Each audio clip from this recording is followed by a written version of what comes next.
Radio chat room, can you have references to a 1980s movie about a robot being alive, Orthodox Jews making jokes, and people calling Jesus a badass carpenter? And that's only in the past 5 minutes. You gotta check out the rest of it. Come join us in the chat. You'll have a ton of fun. Tell them Russ sent you, and if you don't like it, blame Gene. By the way, Gene, this just in. Speaker Paul Ryan wins his re-election bid in the primary. He's got the Donald Trump bump. Nah! The endorsement paid off. I'm glad he finally got it. Yeah, he should thank him. Absolutely. Because without it, he might have been an Eric Cantor. You never know. Listen, we joke about this, and the conflict between Ryan and Trump and all that. Ann Coulter was there campaigning for Paul Nehlen in Paul Ryan's district, and they were billed as Trump rallies. So Trump giving that endorsement did undercut a lot of the credibility of that opposition candidate. Just saying. So give it the weight that you will. But who knows what would have been if Donald Trump gets behind Paul Nehlen? What do you think? Do you think Paul Ryan has a walk like he did this week? I'm not so sure. You could have a lot of problems. We'll never know. Not only in the primary. I mean, I don't know what his district looks like, but he might have problems in the general if Trump was against him. They will need each other. You know what I mean? And to me, it's just, I don't know. I think this whole thing within the party, it's not conducive to winning. Everybody needs to get onto the same page and get on the winning team, and they need to win together. I think Donald Trump did that by endorsing Paul Ryan. What are you laughing about? Gene, because for those, I mean, obviously you guys can't see this, but Gene's phone was ringing during this entire monologue he was just on, and he shows it to me and points to the number and is like, look at this number. Because you should know who that number is. He does not save names to numbers. Like, I don't know how anybody could function this way. All right, first of all, but Gene does not. For all you guys out there who think Gene is your friend, Gene does not save any of your phone numbers to your name at all. He just memorizes your number. It was a Skype call. I don't save Skype names. Yes, I'm going to text you right now and see what number pops up. How do you know what I'm texting you? You know what? Do it right now. I dare you. I dare you right now. Oh boy, the show has short-circuited in more ways than one, folks. Since we're bouncing everywhere, Gene, another fastball for you. We're not going to be taking calls tonight because, listen, it's been a month since you've been on the show. We got to get you at And it's true. And listen, we're refusing to take any more phone calls until I know who you are. Until Gene knows who you are, number one, and until we free Blago. I want Blagojevich out of jail, bro. Yeah, I saw this before in the chat room. What were you talking about? The guy got a 14-year sentence. He's already been in for like 4 years. The governor of Michigan or wherever the hell he was from. Illinois. Cool hair dude, Democrat, convicted of corruption. Sort of corruption. He was trying to supposedly sell Obama's Senate seat. Yes, that was bogus to begin with. Oh, come on! That conviction got thrown out, Gene, by one of your friends on the bench. So why did my friends? The argument is this: he got a 14-year sentence. The top charge of selling the Senate seat was just recently thrown out. So how does he still have a 14-year sentence? They were asking for a resentencing based on a number of the charges being thrown out, and the judge sentenced him to the same sentence he got when he was found guilty on all the charges to begin with. This is not justice here. What the guy did was minor. He does not belong in jail for 14 years. We're criminalizing politics. Listen, he's a Democrat. He's a douche. He belongs in jail just on pure. He's a Democrat. That's the reason why. Okay, but let's be for real. If Hillary's not in jail, this guy doesn't belong in jail. That's my new standard. I say you free everybody. Dean Skelos, this is local in New York, but Shelley Silver, Congressman Michael Grimm in New York was in jail for a while. Any politician who was in jail or on the way to jail, they should get a get out of jail free card until Hillary Clinton gets behind bars. That's my view now. It's an interesting view. I totally disagree with it because you got guys like Al Sharpton and Charlie Rangel will never see the inside of a jail cell. Well, Al Sharpton has a couple times. But we'll never see serious hunger time. strikes. He goes to jail to lose weight, doesn't he? And you got Hillary Clinton running around. I still don't understand why Hillary Clinton is not in jail. Hopefully, and listen, I say this with a grain of salt. Hopefully, these perjury charges will stick now.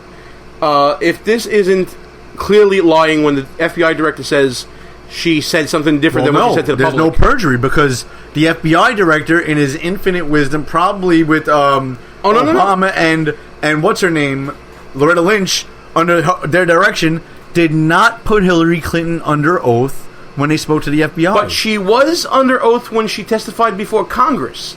And Congress has referred that testimony to the FBI to see if she perjured herself. And the reason why Paul Ryan is being challenged in a primary is because the Republican Party, especially the establishment wing, are worthless. They're worthless.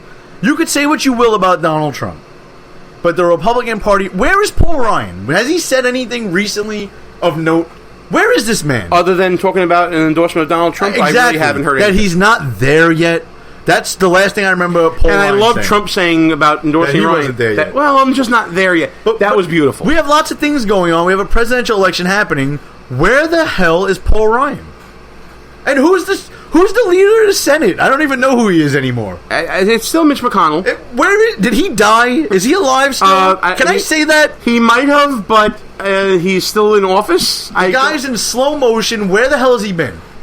I don't know. Listen, I don't think... If you're waiting for top-down leadership from the Republican electeds in the Congress, you're not going to see it. Because... And this is a dirty little secret of politics.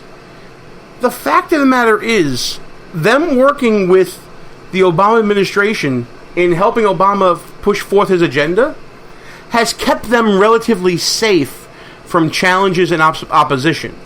Russ, who's Paul Ryan's Democratic challenger?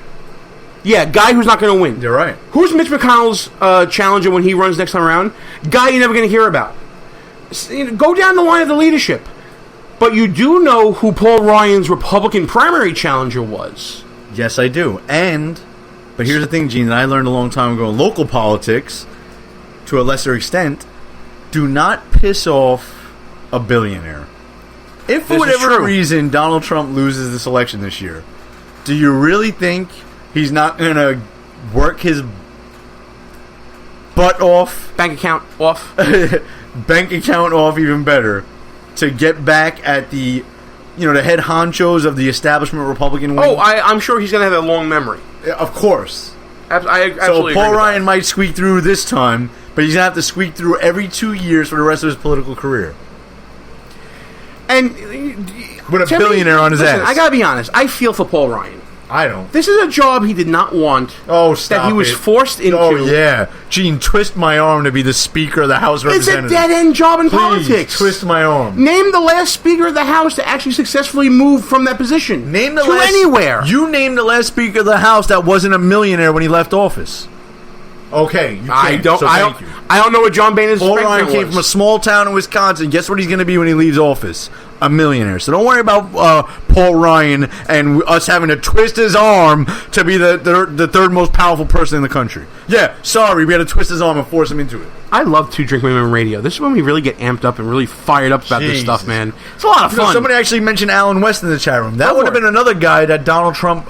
an Alan West type guy, military background. He's black. I mean, much better choice than Pence. Pence, I don't see what brings to the thing. I know it's a topic that we passed by already. No, let's get back to it. It's no problem.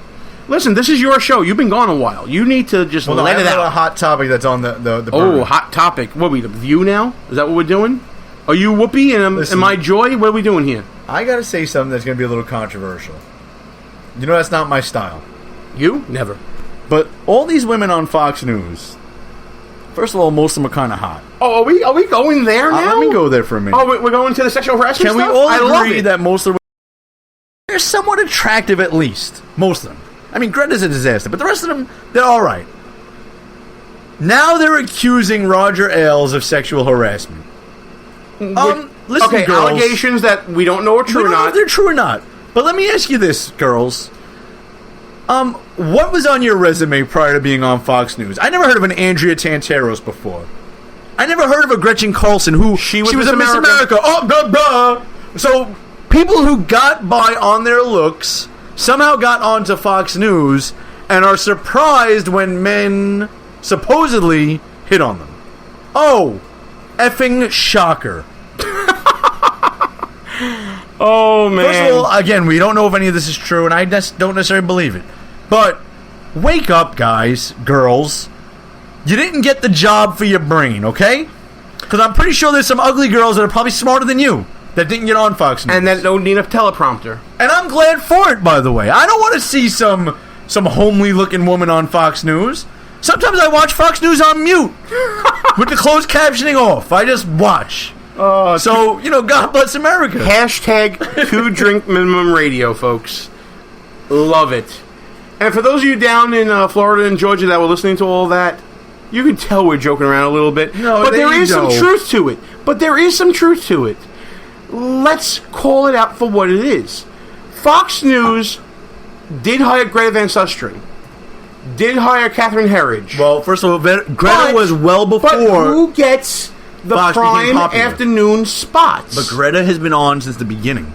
There isn't a bad-looking girl on Fox News. Okay, Megyn Kelly was not on from the beginning. No. Back in the day, you had O'Reilly, Hannity, and Greta. That was it. And we're not saying this is a bad thing. Then Fox News, they discovered an island where only 5'11" blonde women were conservative. Apparently, happened to be conservative. Were being hatched out of eggs, and they all somehow got on Fox News. And here Russ Gallo is with this gorgeous face, and he can't get no play on TV. You know what I mean? If anybody should be mad, it should be men. You know what I mean? I can't get by on my good looks. set that up so badly. I'm sorry, folks.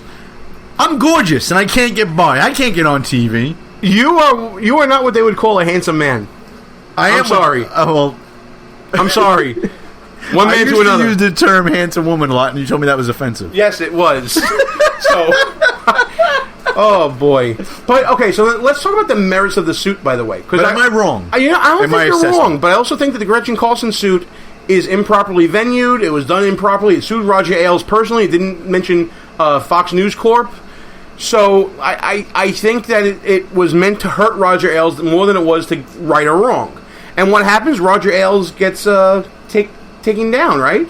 He's no longer with Fox that I know of. And, what does this do for Gretchen Carlson? Is she going to get another job? Is there going to be a stigma now that the woman cried sexual harassment and maybe she doesn't get another job? Is she too conservative for any other network that maybe she has made herself unemployable by anybody but a Fox News? I don't know what the answers are to those questions. Those are real world consequences. And don't get me wrong, we joke around about it, but no woman deserves to be sexually harassed. No woman does. Absolutely not. But let's be for real. Like I said, is it a coincidence that nearly 99% of the women on Fox News are smoking hot? Is that a coincidence? It's not. Were they complaining about that while they were getting paid the hundreds of thousands or millions of dollars a year that they were being paid? No, I don't think they were complaining about it. We have the utmost respect for a lot of conservative women out there that do their job and are pounding pavement and are breaking stories and all that. But when you're a personality, see, this is where we have to draw the line between working journalist and personality. There are people on Fox News who are journalists. Shepard Smith, I would consider to be a journalist. Nah, Shepard Smith's a hack. He's not a personality, though, because I don't know him for his personality. Yeah. Catherine Herridge, journalist. She's the journalist to the fullest. Greta Van Susteren, pundit. Okay? Andrea Tantaros, pundit. Megyn Kelly, pundit. They're not journalists. They're opinion makers and personalities.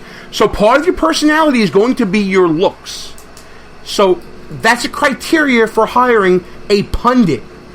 They're not hiring me, as handsome as I am, to be a pundit.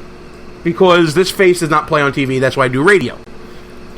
Point being, if you're part of your hiring criteria is photogenic, let's be nice about it, or, the camera loves you, then recognize that. And recognize that while you don't get to be harassed in your workplace by, lowbrow activities like Roger Ailes is alleged to do, you have to recognize that your looks are part of your brand. Especially if you're wearing short skirts and you sit at the edge of the table, like especially if you're on a show called Outnumbered and you have a couch. And the theme is we're all girls women to one guy. Yeah. Kimberly Guilfoyle always sits on the end of the show that they do. And why is that, Russ? So her legs can be showing. And if you ever watch Megyn Kelly, but that's the exact same reason that Greg Gutfeld is on the edge, too, right? Minutes. No, they always put the women at the end. They always put Kimberly Guilfoyle at the end. And Greg Gutfeld. And Gutfield, but that's his spot. Yeah. But they always zoom out during Megyn Kelly's show, too, for no reason, to the glass table to show her legs. There's no reason for it. It started with Mary Hart with Entertainment Tonight, and it's been going on ever since. Look, if Megyn Kelly started losing her hair, like Bill O'Reilly, she wouldn't be on the air much longer. All right? So, Wake up, girls on Fox News. There's a reason why you're on there. And it's not because you're brilliant. Bill is a handsome man. I don't know what you're talking about. Final thought time, Russ Gallo. First show back. Listen, you're going to be back a lot more regularly now.